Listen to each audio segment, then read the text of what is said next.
Pearson was a backup quarterback at Tulsa during his sophomore year, but he'd make it to the Pro Football Hall of Fame as an undrafted free agent wide receiver.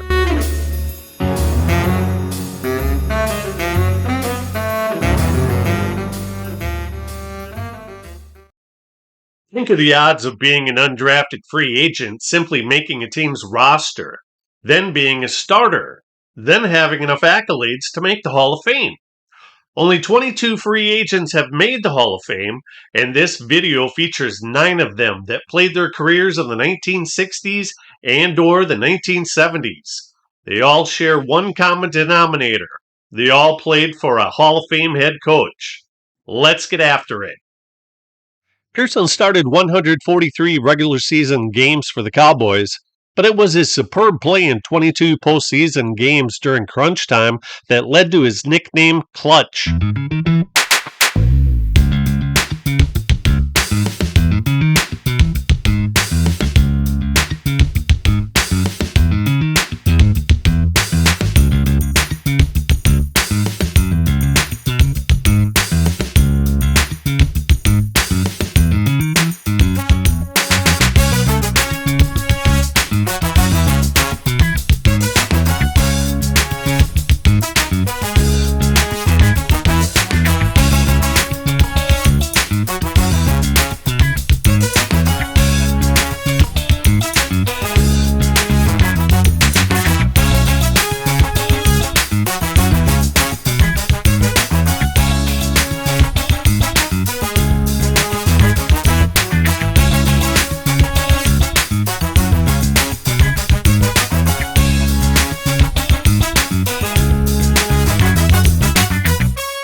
In 1979, the Cowboys were the first team to have a 1,000-yard running back and 2 1,000-yard receivers.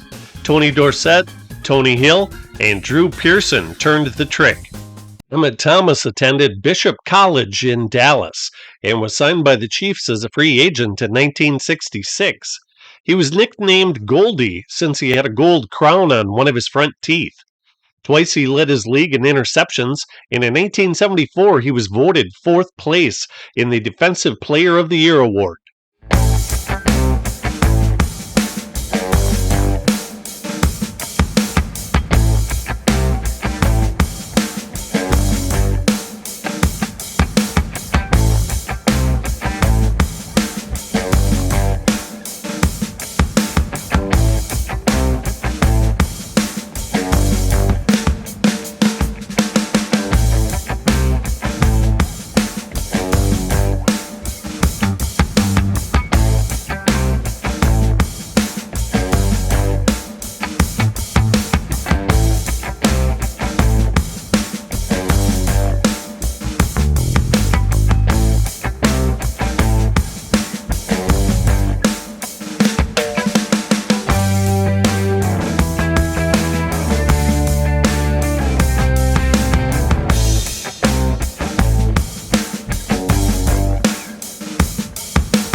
Center Mick Tingelhoff from Nebraska was an undersized, undrafted free agent by the Vikings. All he did was play every single game for them, from 1962 through 1978. 17 years, 240 regular season games, second most all-time at his retirement to teammate Jim Marshall, who started an incredible 282 straight games at defensive end.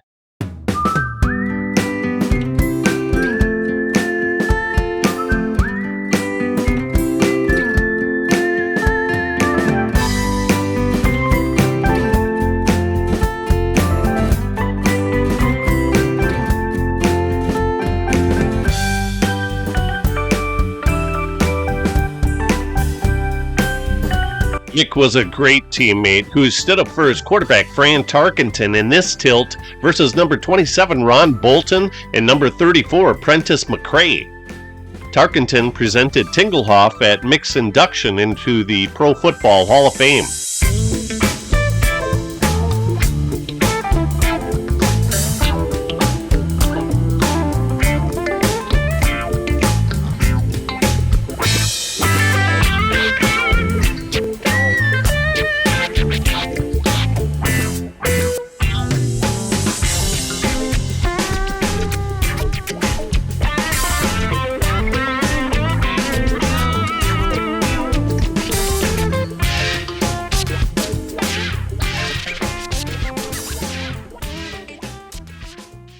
Denver Broncos signed Willie Brown after the Houston Oilers cut him in training camp in 1963. He was an undrafted free agent from Grambling College and was traded to the Raiders in 1967 with quarterback Mickey Slaughter for tackle Rex Mirich and a draft choice. Mirich started 23 games for the Broncos while Willie started 140 games for the Raiders. Willie holds the distinction of receiving the Most Outstanding Defensive Player Award in the AFL's first All-Star game following the 19...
lot of firsts.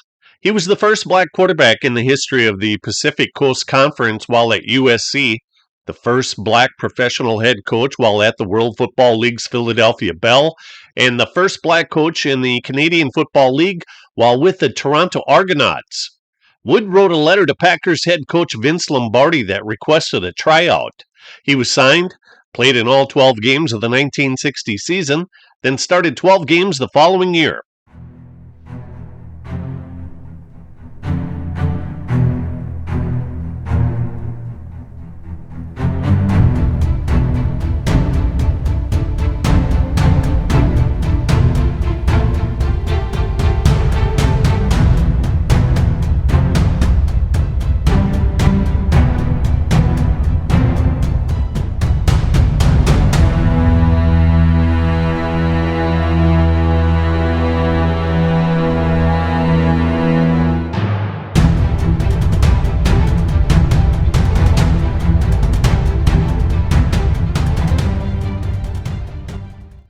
Cliff Harris was an undrafted free agent signing from Ouachita Baptist University in Arkansas.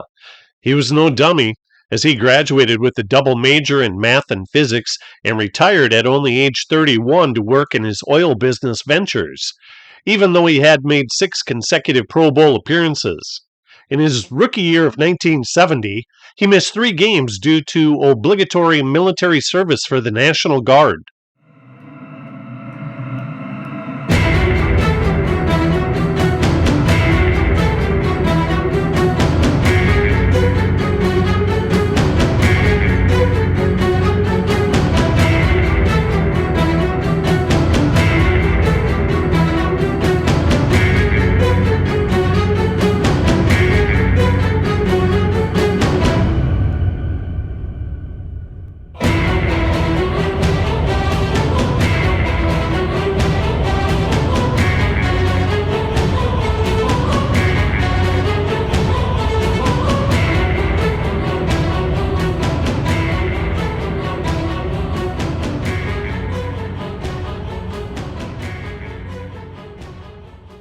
Donnie Shell is the first strong safety to intercept 50 passes in the NFL. He played with another future Hall of Famer at South Carolina State, Giants linebacker Harry Carson.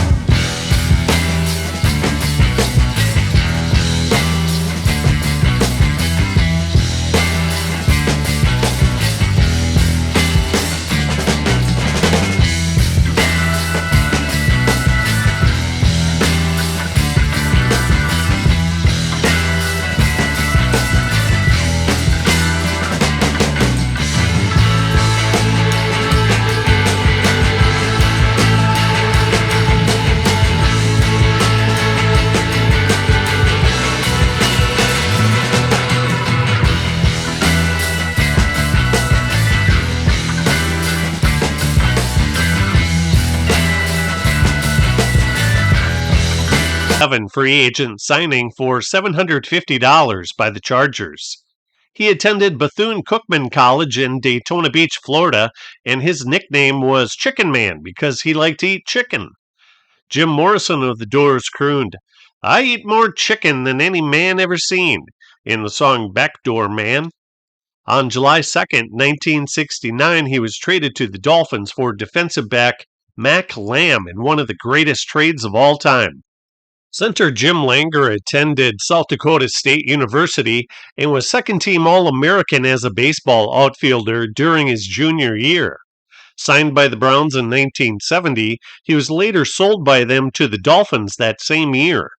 In 1979, a knee injury ended his season, and on September 24, 1980, he was traded to the Vikings for a 1981 sixth-round pick and a 1982 fifth-round selection. The sixth-round pick was to select defensive back / punt returner / kickoff returner Fulton Walker, who had a 98-yard kickoff return in Super Bowl 17 against the Redskins. Langer only started one game in the 22 that he played for the Vikings, the last game of his career, which was also the last game played at Metropolitan Stadium in Bloomington, Minnesota.